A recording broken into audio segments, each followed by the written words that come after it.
Au chapitre de la santé maintenant, la variole du singe se transmet désormais de l'homme à l'animal. Eh oui, premier cas à Paris, 2 hommes contaminés ont transmis le virus à leur lévrier.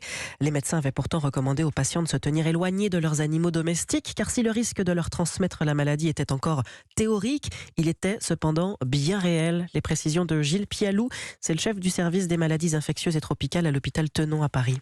Là, c'est juste une démonstration de ce qu'on appelle la transmission réverse, c'est-à-dire qu'au lieu de passer de l'animal à l'homme, ça revient vers l'animal. Et là, on a la démonstration que ça peut circuler aussi chez les animaux de compagnie, avec soit les contacts, soit les déjections, soit la salive, etc.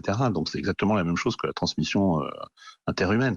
Donc, effectivement, une possibilité que ça augmente la boucle de circulation du virus. Si vous avez un animal de compagnie, il faut, si possible, avant chaque contact avec l'animal, il faut porter des gants à usage unique et même, parce qu'il y a une transmission gouttelette, de porter un masque chirurgical à proximité de l'animal et de mettre tous ces déchets dans des sacs qui sont prévus à cet effet. Donc c'est assez lourd. Le chef du service des maladies infectieuses et tropicales de l'hôpital Tenon à Paris, Gilles Pialou, joint par Yasmina Katou.